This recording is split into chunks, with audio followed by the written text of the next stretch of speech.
Bonsoir à tous. Bonsoir. Comment ça va? Est-ce que vous allez bien? On va faire vite, hein, parce que bon, je vais pas prendre 15 minutes pour aller débriefer ce match.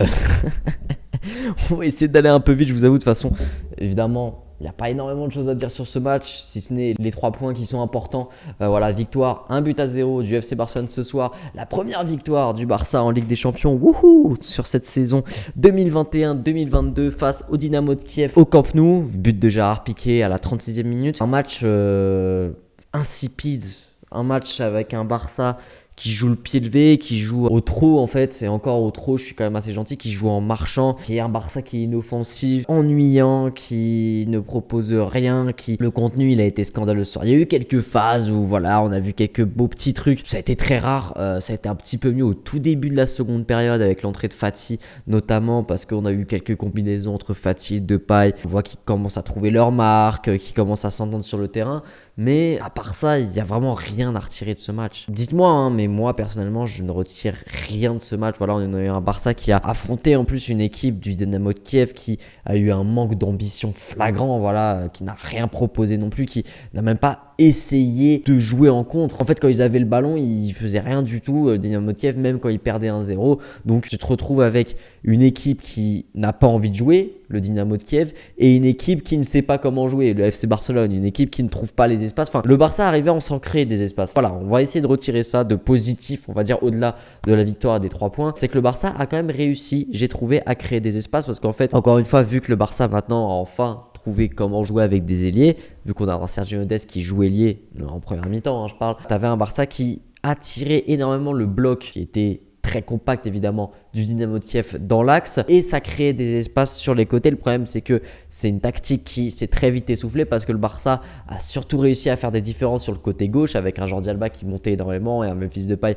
qui était pas mal aussi, qui était le seul qui pouvait faire des différences, on va pas se mentir, du côté du FC Barcelone, qui percutait, qui driblait, qui voilà, comme d'habitude. Et sur le côté droit, tu avais un Sergio Dest accompagné de Mingueza en tant que latéral, et Mingueza qui ne dédoublait quasiment jamais, qui ne proposait jamais de solution à Sergio Dest, qui ne proposait jamais en fait de diversion pour que Sergio Dest ait plus d'espace pour s'exprimer. Donc, au final, le Dynamo de Kiev a vu ce problème, cette faiblesse du côté du FC Barcelone offensivement, et très vite, le Dynamo de Kiev a limite lâché ce côté droit parce qu'il savait que de toute façon, quand le Barça attaquerait sur ce côté droit, ce serait inoffensif et ça a été le cas. À chaque fois, on avait un Sergio Dest qui se retrouvait face à 1 ou 2 défenseurs, voire 3 défenseurs du Dynamo de Kiev et qui n'arrivait pas, évidemment, on ne peut pas lui en vouloir, à faire la différence tout seul. Mais moi, il y a quelque chose qui m'a choqué en première mi-temps, quelque chose qui m'a vraiment alerté, c'est le fait qu'on aurait dit que le Barça jouait à 10 contre 11. Je m'explique. À chaque fois, un joueur du Barça se retrouvait dans les 20-25 derniers mètres, il se retrouvait en 1 contre 2.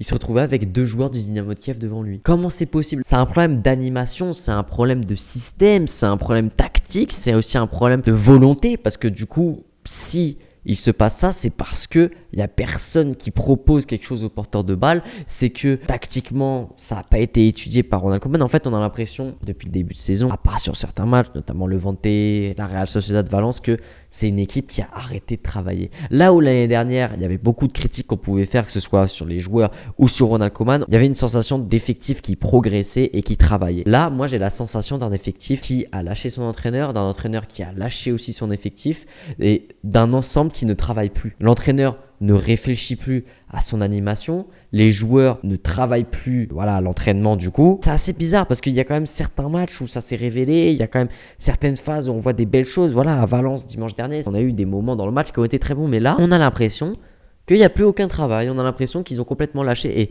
voilà, ce qui est proposé ce soir par le FC Barcelone, au Camp Nou, face au Dynamo de Kiev, en Ligue des Champions, sachant que tu as perdu 2 fois 3-0 tes 2 premiers matchs, tu as 0 points, 0 tir cadré, 0 but. Ce qui est proposé alors que tu ne gagnes 15-0, je le rappelle, face au Dynamo de Kiev qui ne propose rien, qui a un manque d'ambition énormissime, c'est scandaleux. Que ce soit dans l'attitude de certains joueurs qui n'avaient, à partir de la 50e minute, et encore, je suis très poli, plus envie de jouer, que ce soit de la part de Ronald Koeman qui n'a pas essayé de faire bouger les choses et qui, ce soir, son animation a été complètement ratée parce qu'on s'est ennuyé.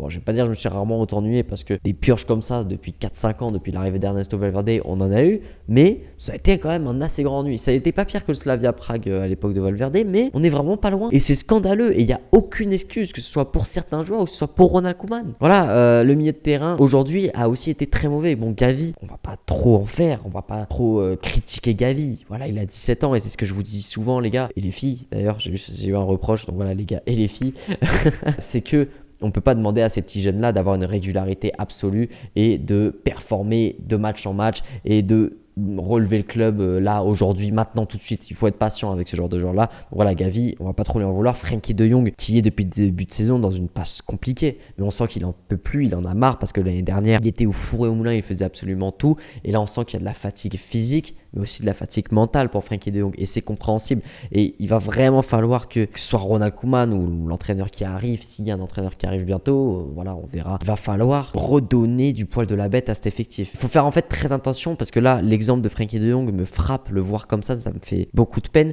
Et ça me frappe de me dire qu'au bout de 2 ans au Barça, il en a déjà marre, il a l'air d'être épuisé parce qu'il donne tout et qu'il voit des joueurs, les cadres notamment qui, bon, ils ont fait un bon match ce soir, hein. Piqué a fait un bon match, Busquets très moyen, Alba a fait un bon match, mais quand même, voir ces joueurs-là être encore titulaires malgré beaucoup de mauvaises performances et que toi, tu es un jeune et que tu as énormément de pression sur les épaules et qu'on t'en demande énormément et que tu donnes tout et que tu as quand même des résultats frustrants, tu as des résultats qui sont décevants, ça peut user mentalement et j'ai peur que les jeunes là dont on parle pour relever le FC Barcelone, les Fati, les Gavi, les Pedri, peuvent être aussi épuisés que Frenkie de Jong au bout de quelques temps. Et c'est ça qui fait peur aujourd'hui au Barça et où il va falloir faire attention et où il va falloir être patient aussi, c'est ne pas trop leur en demander directement. Parce que même Frenkie de Jong, il est quand même jeune. Alors on lui en demande énormément, mais il est quand même jeune. Voilà, là il y a le Classico dimanche, c'est quand même très inquiétant. Il va pas falloir voir la même équipe qu'on a vu ce soir. Et je pense évidemment, et j'espère aussi qu'on ne verra pas la même équipe parce que c'est pas du tout le même contexte, parce que c'est un Classico, parce que voilà, là on a vu un Barça qui a joué le pied levé, qui a joué sans Fati en première mi-temps. Voilà, il y a les retours de Pedri, Araujo qui vont faire du bien aussi. Mais bon, voilà, ça va être une saison, de toute façon comme je vous l'ai dit, je conclue toujours là-dessus, qui va être compliquée, avec des hauts et des bas, avec beaucoup d'irrégularités en fait. Des matchs très bons où on va se dire waouh, ça y est, là la saison est lancée, et directement après une grosse purge pour nous rappeler que cet effectif est incomplet, pour nous rappeler qu'il y a beaucoup de jeunes joueurs qui ne peuvent pas faire preuve forcément de régularité et c'est pas grave, et pour nous rappeler que l'entraîneur est un petit peu déboussolé, semble un petit peu perdu. Donc voilà les amis, j'espère que ce débrief vous aura plu. J'ai réussi à faire 9 minutes, mais en fait à chaque fois maintenant les débriefs, je parle de la situation en général parce que sur le match, il y a tellement rien à dire que voilà, je vais pas vous faire 9 minutes sur le match. Donc voilà les amis, j'espère que ça vous aura plu. C'était Franek, partagez, likez, abonnez-vous et ciao.